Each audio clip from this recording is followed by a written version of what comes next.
pregnant yet, but in the future. No, we're done. Why am I suddenly seeing all these headlines linking Taraji P. Henson, Nia Long, and Ime Udoka in the same conversation? Some blogs are even floating pregnancy rumors, which immediately made people pause because Taraji has openly said she is finished with that stage of her life. Honestly, if even a small part of this were true, the fallout would be intense. The situation alone would send social media into overdrive. Let's be honest, everyone remembers the tension from the Empire era involving Taraji and Nia Long, so the idea of Taraji being connected to Nia's ex feels hard to believe. Knowing what Nia went through, it raises real questions about why Taraji would involve herself in something so messy. She has been focused, thriving, and enjoying her peace, and most people agree she deserves far better than being tied to someone whose name became a warning story in Hollywood. So where did these rumors even come from? It all started after a behind-the-scenes clip from a promotional event briefly appeared online before being deleted. In the video, Taraji looked radiant and playful, casually rubbing her stomach while joking about sweet surprises. That single moment was enough for speculation to take off. From there, things spiraled quickly. Some people assumed she was pregnant and immediately connected Ime Udoka to it simply because both of them were reportedly in Houston during the same week for unrelated professional reasons. It was a big leap, but as some commenters said, we really can't put anything past Hollywood. Others shut the theory down fast, saying the whole idea sounded like a recipe for pure chaos, especially considering Nia Long's complicated history with both Taraji and Ime. Looking back, Nia's split from Ime was anything but quiet. In 2022, she learned, along with the rest of the public, that Ime had been unfaithful. The most painful part was being blindsided and having to process it in real time while the world watched. Reports later stated that Ime had an inappropriate relationship with a Boston Celtics staff member while serving as head coach. Soon after, more allegations surfaced claiming he had crossed boundaries with multiple staff members during his tenure, adding more weight to the controversy. The situation that gained the most attention involved Kathleen Lynch. Nia was reportedly deeply hurt because Ime knew the truth would eventually come out but still chose not to warn her. She later shared how upsetting it was to realize that people within the organization had known for months and stayed silent. Things became even more uncomfortable when it was revealed that Nia had moved to Boston just 2 weeks before the news broke, and Kathleen allegedly helped coordinate her travel arrangements. That detail alone raised serious eyebrows. Kathleen reportedly knew exactly who Nia was and allegedly had insight into Ime's schedule, which made the situation feel even more unsettling. After everything became public, the Celtics announced Ime's suspension. While he faced consequences, Kathleen did not receive public disciplinary action and was not named in official statements. Ime later released a statement saying, "I want to apologize to our players, fans, the entire Celtics organization, and my family for letting them down. I am sorry for putting the team in this difficult situation, and I accept the team's decision out of respect for everyone involved. I will have no further comment." I had a really public breakup recently. It was a wake-up call for me in the sense of like, okay, you're gonna do this on your own and you're gonna be fine. Right. And you're not gonna worry about what anyone thinks and has to say, because the relationship was rocky for a very long time. So, because I don't believe another person can break anyone up. Right. Like, I don't buy that. With the organization staying quiet, the internet started digging. People discovered that Kathleen was married with children and had strong ties within the organization, including connections to former Celtics executive Danny Ainge, who reportedly helped her secure her position. It was also claimed that leadership may have known about the situation as early as 2021 but did not step in. Later, Kathleen was reportedly seen wearing her wedding and engagement rings months after the scandal became public, while Nia was left publicly navigating the aftermath with her family. Nia eventually shared that both she and her child were having an extremely difficult time dealing with the emotional impact of the situation. And that history is exactly why many people are giving these new rumors a long, skeptical look.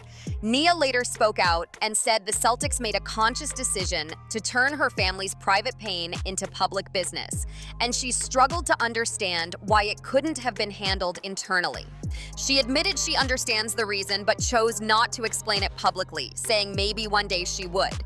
She added that fear makes people act recklessly and left it at that, while also acknowledging that the situation showed her she was stronger than she ever realized. What made things worse was how carefully the Celtics protected certain people while exposing others. The organization publicly addressed the situation, but deliberately left Kathleen's name out of their announcement. And that decision did not sit right with many people. It raised serious questions about fairness and who was being shielded. From Nia's perspective, it felt ugly and uneven, like one woman was protected, while another was left to deal with the fallout alone. In an interview with The Hollywood Reporter, Nia shared that no one from the Celtics organization reached out to her at all after the scandal broke. No one checked in to ask how she was doing or how her child was coping.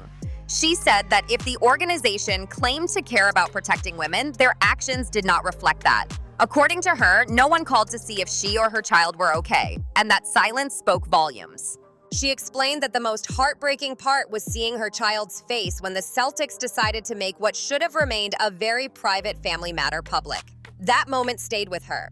She later expanded on these feelings while discussing the idea of white women's tears during a conversation that referenced Dr. Yaba Blaze's commentary on how society reacts differently to white women versus black women expressing pain.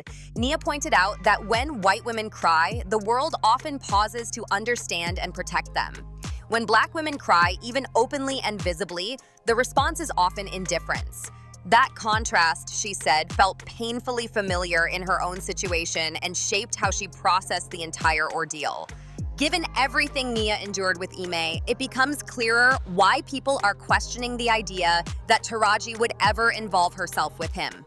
From the outside, it looks like common sense would say, stay far away from that kind of baggage. On top of that, there is also the long-discussed tension between Taraji and Nia that dates back to their time on Empire.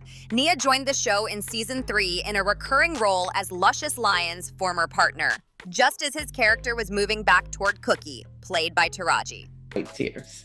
Most of us are moved by white tears because we don't actually think they're real.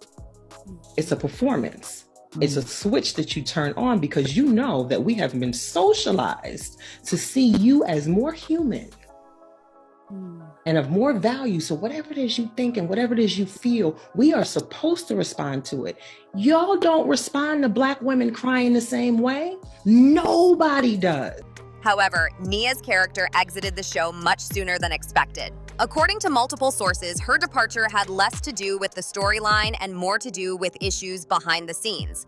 Reports claim that members of the hair and makeup team filed a formal complaint about Nia's behavior, which was reportedly the first complaint of its kind on a show that had hosted many guest stars. Sources also allege that Nia was frequently late to set, sometimes keeping her co-stars waiting for extended periods.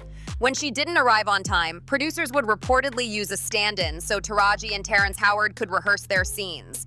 Eventually, the delays became frustrating enough that tensions started boiling over.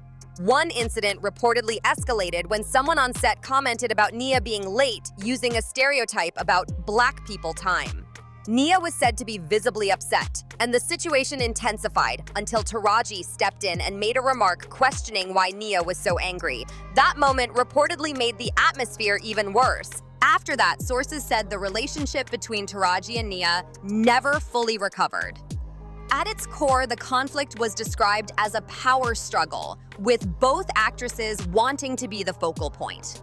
One insider even told E! News that tensions eased slightly toward the end of the season, but the underlying issues never fully disappeared. Ultimately, Taraji was the clear star of Empire, and the production reportedly had no intention of shifting that dynamic. Nia came in with her own creative ideas, but the show already had a firmly established hierarchy. Things reportedly became so tense that producers considered filming their shared scenes separately. What many people do not realize is that this friction may have started long before Empire. Allegedly, Nia had made dismissive comments about Taraji earlier in her career, questioning whether she deserved the success she was gaining. By the time Nia joined the cast, Taraji already had strong support from the crew, and that energy was hard to ignore.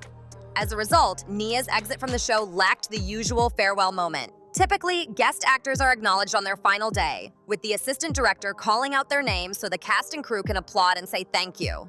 In Nia's case, that moment reportedly never happened, and the silence spoke louder than words. Apparently, Nia did not receive the usual farewell on her last day on Empire. Reports claim the assistant director was busy helping Terrence Howard find Benadryl for an allergic reaction, and during that distraction, Nia walked off set without the standard goodbye. She was reportedly upset and even threatened legal action, arguing that the farewell moment was written into her contract. Whether the assistant director was genuinely distracted or simply chose not to acknowledge her remains unclear. However, considering the complaints that had already been filed and the ongoing tension behind the scenes, many believe the production had no interest in giving Nia that kind of send-off. It felt intentional to some people, especially given how smoothly other guest stars were usually acknowledged. This is exactly why people keep saying things would get extremely uncomfortable if Taraji were ever linked to the one person who caused Nia the most personal pain. From the outside, it looks like Taraji is likely minding her business, protecting her peace, and staying far away from that specific type of chaos. There is also no solid proof backing up these rumors. Until there is an unedited photo, a public appearance, or an actual statement from either Taraji or Ime, there is no real confirmation that anything is going on. Right now, it is all speculation, assumptions, and internet storytelling. Still, the situation has people talking, and many are side-eyeing the idea altogether. With all that history in play, it is understandable why this alleged connection has sparked so much debate. At the end of the day, this entire situation says more about how fast rumors travel than about what is actually happening. A single clip, a deleted moment, and a few overlapping locations were enough to spark a full-blown narrative that pulled three very real people into a story none of them publicly signed up for. That alone should make people slow down and separate speculation from fact. Taraji P. Henson has been vocal for years about protecting her peace. She has talked openly about choosing herself, setting boundaries, and stepping away from situations that drain her energy.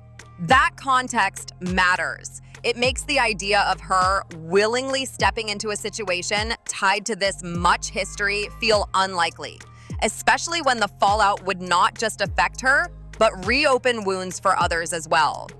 Nia Long's experience with Ime Udoka was deeply personal and painfully public. She did not choose for that chapter of her life to become a headline, yet she was forced to navigate it in front of the world. Her frustration with how institutions handle accountability, protection, and empathy was not abstract. It came from lived experience, from watching decisions be made that left her and her family exposed while others were shielded. That reality is why people react so strongly to any rumor connecting these names. It is not just about dating gossip. It is about loyalty, boundaries, and whether Hollywood ever really learns from its own mess. For many observers, the idea of these paths crossing romantically feels like a line that should never be crossed, regardless of how much time has passed. At the same time, it is important to acknowledge that none of the people involved have confirmed anything. No photos, no statements, no public appearances that suggest more than coincidence. In an industry where optics matter and silence is often strategic, the absence of evidence still matters. Jumping to conclusions without facts only feeds a cycle that benefits gossip more than truth. There is also a bigger pattern here. Hollywood has a long history of turning women's lives into conversation pieces while allowing institutions and systems to quietly move on.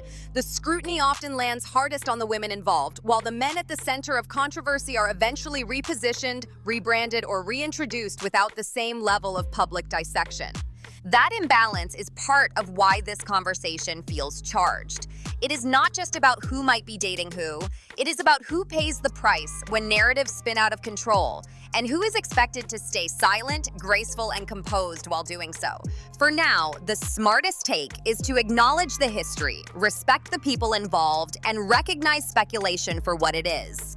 Until something concrete emerges, this remains a story built on assumptions rather than proof. And if history has taught anything, it is that not every rumor deserves oxygen, no matter how tempting the drama may be. Sometimes the loudest move is staying quiet and letting the truth speak for itself.